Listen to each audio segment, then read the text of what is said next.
Sino una lalamang? Dahil yung turtle na nga ay sinisimulan. Okay, nailatag nila sa kanyang ultimate habang umaatras na rin ang CNC. Zyda ang magwawag dito sa unang pag-go ng laban. First blood ay makuha din ni Lord JM. Ngayon takbuhan muna ang cavalry.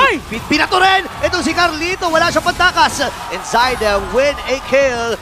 Nakadalawa kagad ang CNC. Kasi nung mga panahon na talagang nailalatag. Ayun na, papasukin na nga kagad. Si Benny Cutie ay naipit doon sa ilalim ng Torre. Ngayon latag din ng Ashen Echo. Kaya lang nandito si Sanji. Nagamit yung ganito din. Talagang tayo magiging goal na nandito sa Eagle Eagle. Ginamit na dito JP. Pero may ipit ata siya. Meron pa siyang kagaging win. Andun yung ejector of Blake. Grabe naman yung Hefe Foray. At nilamaan din. Yawi with a kill. Side naman nakakuha ng pagong. Doon sa may kabila. Habang si Yawi ay mamamatay nga ba? Oh, ibang makakuha nun. Kailangang bantayan ng TLPH. Naku, speak of pagbantayan, si Lord JM, naku, binantayan ng dalawa. Pinagnonormal dito ni Carl TZ. Ngayon naman si Yawi, naghahanap ng ibabato. Na-conceal na rin ay ginamit niya. Ngayon Sanji, pwede ba niyang hatakin ito? Hindi. Ramdam na yata natin na may namumuong team fight. Ramdam yata natin na may tatalon. 5v5, si Sanford gaganagin po din ang pero Santo in another realm. Sobrang crucial, no? Para sa Team Liquid Philippines. Tapos si Oben, may nakakuha ng kill. Ngayon si Sanford, kinuha ang kanyang buhay dito. Andun yung kanyang flash combo. Kaya lang yung pagong ay nakuha na rin ng Team Liquid. Pinipindot lang kagad para automatically na tumama. At kapag hindi tumama yun, yung Go Signal. Pero Go Signal ata para sa TNC. Nakunin! Kagad ito si Carlito at ang bagyong makakapatay sa kanya. It's doon natin makikita yung Evolved Lord yung nagbago ngayon. Ay! Ayun na kagad ejector play! Oh my gosh, hindi man lang nakadash si Oheb doon. Lord is up for grabs. 4v5 ang magiging laban. Napaka-crucial nun.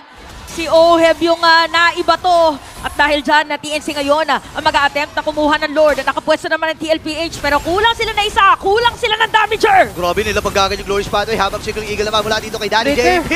Pero si Saida pa rin magpatagumpay doon sa Lord na yun. Kailangan mag-atrasan din ang Team Liquid Philippines. Pero JP umatras din. Kailangan umipit. Kailangan nila mag-ipit dito kasi Carlito pumasok na. Nilaban na lang ni Carlito the Great. Pero ang bagyong makakapatay sa kanya.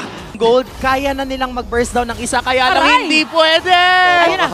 Napaka-hapdi na ito. Habang Lord JM, inilapag yung kanyang Glorious Pathway. Atras muna si Leader. Spirit Pathway, ginamit na ni dito. Pero ibilato siya! Kaya lang Santo na yung Nether Realm. Yawi yung may ipit din. Ito ata ang pagbawi ng Cavalry. 4v5 ang magiging laban. Pero pinipreheat lang sila dito ni Benny. Pinagbabaril lang. Habang si Sanji dito, critical ang kanyang buhay. Ayun na nga yung heal.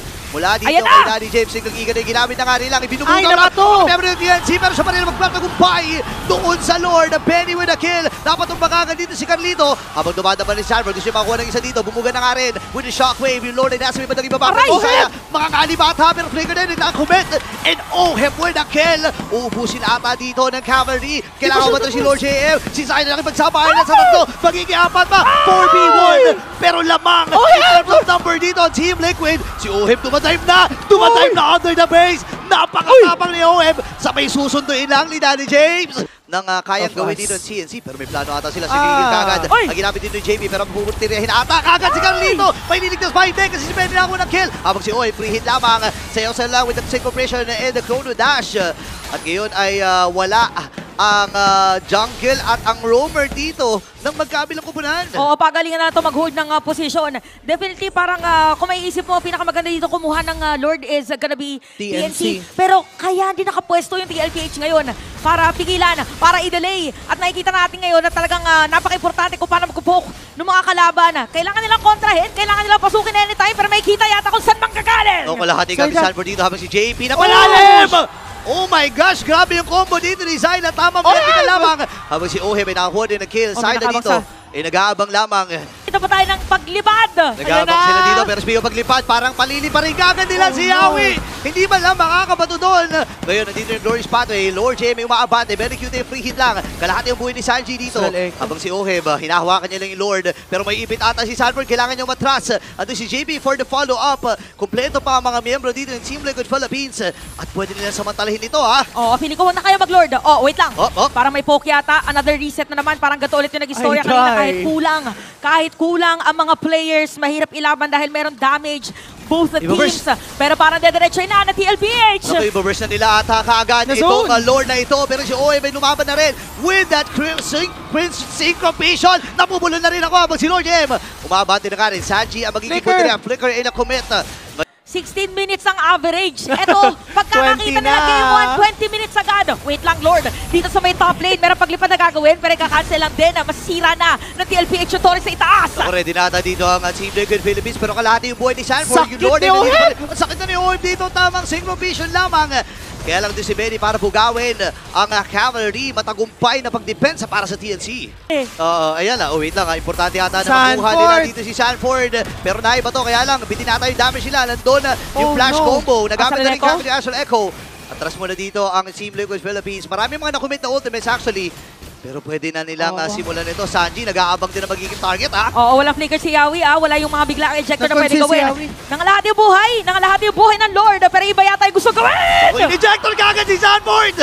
Oh my gosh! 4v5 ang magiging laban! Ano Minus magiging one. decision ng Team Liquid? Ikuha nga ba nila itong Lord na ito? Masyadong malayo. Itong si Syla, Red tree battle! sinisilip-silip lamang siya. Pwede siya Red tree, pumunta red tree, dito. red tree! Vision Oh! ay magtatagumpay sa kamay ni Carlito the Great. Andito na si OM, free hit lang. Habang si Syla ay nakakuha na rin. Godlike na si OM dito. Uy, didiretsuhin yata, hinahabol yata. Kailangan nila matras. Buhay na rin si Sanji.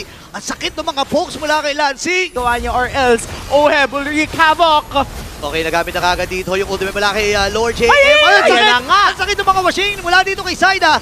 Kalinkalang ang buhay dito yung JP pero meron naman siyang immortality habang Zaman Force. Ay, ang sakit na kagad ni Oheb dito. Figure nagamit niya pero nandun yung Spear of Alpha. Nag-pop yung mga immortality pero ready na ang Cavalry na mag-base lock at kunin ang game number 1. Sa mula